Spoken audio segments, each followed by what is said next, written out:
დავილაპარაკოთ ძალიან კარგი ადამიანია, ძალიან კომუნალური ადამიანია, ძალიან მეგობრული პიროვნება არის თანდამაყრში. რაღაცები არის ჩემთან ცვლილებები პარტიაზე, პოლიტიკაზე, სიმღერაზე და მინდა რომ დავაბალანსოთ ახლა. კი, რომელი პარტიაში? 7 ნომერი რაღაცა სამბობენ, რა პარტია ჩამოვაბალანსო. 7 ნომერია. ხო და ანუ მე არაფერი არც პარტია მინდა, არც პოლიტიკა მინდა, ამიტომ მინდოდა ადრეს შევხვდები ადგილზე გავისაუბრო აიუს გარეშე, რომ მე თვითონ ყველაფერი ვისაუბრე, რა ქვია. რჩევები მივიღო ფარმასგან. რასები? ეხტით, მე ლაივის გარეშე მინდა ფარმასთან გასაგონოთი. ფარმას როგორც სტუმარი რომ როგორც იმცამდელი. ურთიერთობა ქონია. კი, ძალიან მე უბრალოდ ხელში ვიყავი. მე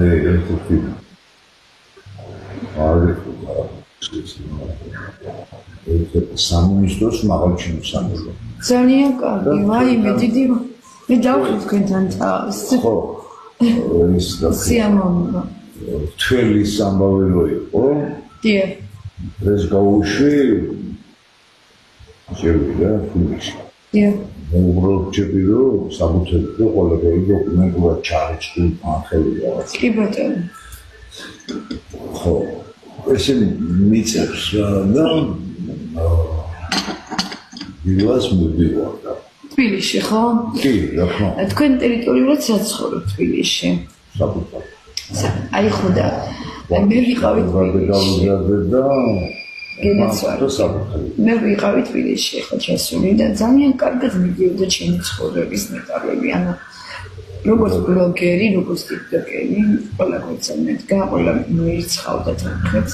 PR რეკლამებს ვაკეთებდი მაღაზიებზე, ყველგან რა ვიცი სულ იყო ეხა კარფური და ფრესკოში რა გადასულიყავი, რომ ანუ გავხდი შანტაჟის მსხვერპლი მუქარისგან, არაუშავს ის გოგო იყო ეს რომელიც იყო ამბოლში გარეული რომ შემაშინა რომ დამედოვნა თბილისის სასტუმრო სადაც ვცხოვრობდი და ძალიან კარგი პატივისცემა მქონდა მერაბისგან სასტუმრო ყოლა დაგებული გექნებათ ძალიან კარგი ხალხი არავის ძალიან იდეალური და მახტევინებდა 40 ლარს ეხლა როცა იყო 60 ლარი გადასახდი და 60 ლარი მე მახტევინებდა 40 ლარს როგორ უნდა დავაფასო ასეთი ადამიანი ხო და ამის გამო წამოვიდა ასეთი მუქარები, ასეთი ლანცვები და ისა იმ გოგოსკენ დამწოვე თბილისი. თუმცა ძალიან მიყვარს თბილისი. ეხაც კი მეუბნება შინაგან საქმეთა სამინისტრო დარეკებულში ტელევიზიაში პოლიციები ყოველი დღე მირეკავენ. ქეთი როგორ ახალ მშვიდობა, არაფერზე ინერვიულო, როგორც კი მოგეკარება ვინმე ამის მსგავსი ჩათვალելու აყვანილი ყავს. იმიტომ რომ ეს ყველაფერი გაიყვება, აღმოჩნდა ძალიან დიდი დაგეგმილი ჩემი შეშინება რა, რომ ყველგანამდე მესული იყო ჩემი ამბავი. მე ვხდი ტიკტოკელების კონკურენტი ამის რა. ანუ მე რო გავხდი ძლიერი კონკურენტი ამ ტიკტოკში და ხო. მაგრამ მე იმ გოგოსაც ყავს ფოტოშოპის მე იმდენად გადარიეს ამ ბულინგმა, ამ საზოგადოებამ, აი 1000 რამდენი კაცი მისმის 1300 კაცი შემოვიდა უკვე. იმდენად გადარია ამ საზოგადოებამ, რომ ზედმეტი ალკოჰოლის შედეგად მენები გადაიჭრა. რომ პოლიციამ ხო ეს გოგოს არ მიცნობთ, აი ცუდი გაგებით არა, ფალშივი სიმღერები მოსწონდა, შენი ფანი ვარ ჩამოვიდა და ჯიგურად მომიდიოთ მოვიდა. იმდენად გადარიეს მე გოგოს ეს გოგო ჭკვიდან რომ ესეთი რამე გააკეთებინეს დიდი მუქარები რო იყო იქ არ გამოჩერა ნუ ეხლა თქმა უნდა უსერთვის დედასამის მასთან არ ცხოვრობ მაგრამ ჩემი მიზანი რა არის სტუდენტის ბიჭი ართანაში სოფელ ართანაში მე მივდივარ შევარდნებთან ნახულო ყველაზე წინ დავაყენე ჩემი ცხოვრებაში ლუკა ალაბაშვილი ბიჭი რომელიც მეზდება და უდედოთ იზრდება არანაირი მიზანი სხვა არ მომოძრავებს არაფერი არ შედის ჩემი ინტერესში, რომ მე სხვა სამი ცხოვრება გაუგუჭო, ან იმ ცხოვრებაში ჩავეიდე, თუ რა ხალხმა იცის შეურაცხყოფას არ ვაყენებს საზოგადოებას, არავის არ ვაბულინგებ, არავის მიმართ მე კრიტიკა და არის და მაშინ შემიყვარა საზოგადოება, შეიყვარა ჩემი სიმღერები, შეიყვარა ჩემი ბუნებრივი ხასიათი და ცდილობენ ესენი რა ახლა ძალიან ანალოგიურად გეტყვით ფსიქიკა დააზიანონ ჩემი სტრესებში ამწიონ და რაღაცა წყობილებიდან გამომიყვანა. ანალოგიური უჩაჭაბაშვილი, რომელიც 6 თვე ჩემზე იყო, ეს ადამიანის გადარიეს, გააგიჟეს, ძალიან ბევრი რამ შექმნეს, რუკეთი და უჩა ცალკე დარჩენილიყო.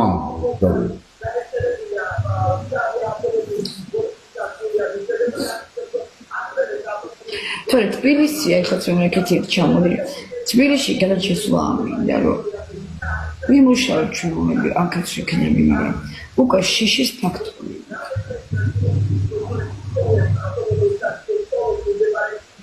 ეს მეუღლე სადა. ეხლა რაიონში წავიდა და როგორც გავიგე, მე მუშაობს ტრაქტორზე. ეს კარგი ბიჭია, გულიანი. ამ ეტაპზე მოჯერო არაფერს არ საქმე, ვარ ბლოგერი. ანუ TikTok-ში აი ჩემი ის მე ვეცებ, ნამდვილად ვეცებ, აი 2 დღეც რომ ვიმუშაო. ესეც გასაკვირი. ვიდი თანობა ჩემი ძია. მოპატივი და მე დამინტერესდი რომ გეტყვი. ესე არ მომხდა არ ვიცი. არა, როგორ გიყავი? იბოთანა. მე რამდენი წლის იყო? 47 წლის ვარ. მე 23. ანუ ნახუხლება ესე გონა. ამ ფუტის ასაკნა. ვიდი. TikTok-ით. ის TikTok-ის ხალი ჩემი ხალხისგან მაქვს დახმარება. თამაშები. ფარნასთან ეს მინდა რომ ავაწყორალაც. უნდა იმღეროთ, უნდა. შეიძლება? კი, მოგება. კი, მოგება. აი მე მყავდა იმდენი გამოწერი, ახლაც ხავს 2000-ის უკვე ჩემი TikTok-ში გამოწერა და სოციალურ ქსელში 62000 გახდა უკვე. მე მყავდა 100.000 გამოწერი. ყოველი დღე მქონდა შეკვეთა ბატონო, აი გეტყვით ახლა, იუბილეის შეკვეთა, სიმღერების შეკვეთა, გადმორიცხვები. მთელი ემიგრაცია საქართველოს ახალს მირიცრავდა და დღეში 500 მინიმუმი მეჭდა უკვე ხისა. ანგარიშს. რუსული და ქართული. რუსული და ქართული. კი. და ხომ ფარნასთან კონტაქტი რო წერენ გითხართ რა, რომ არის. დიახ. არ ჩუქდება რა. ხო არა, ფარნა არის ძალიან ისეთი ადამიანი, რომ ის კი არა, მე ვენდობი ამ ადამიანს, ეს არის ჩვენი მოქალაქე პიროვნება, ანალოგიურად იცავ ჩემ ინტერესებს გადასაშვებაცია.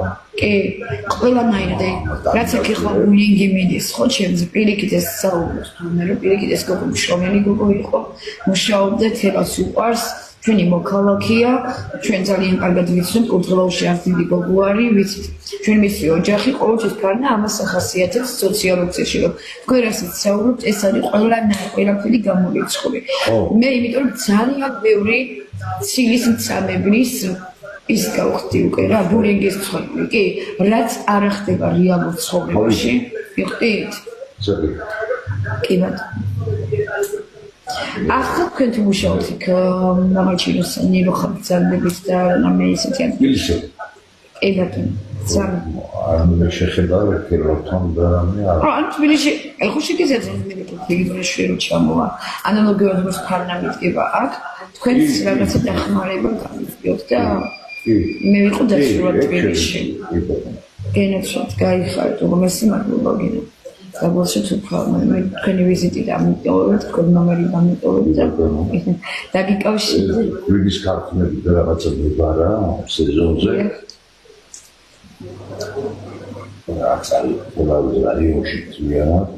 დიახ. ეს ვაბარებს. კი ბატონო, ძალიან კარგი. და აი თქვენ აქედან ეთქვა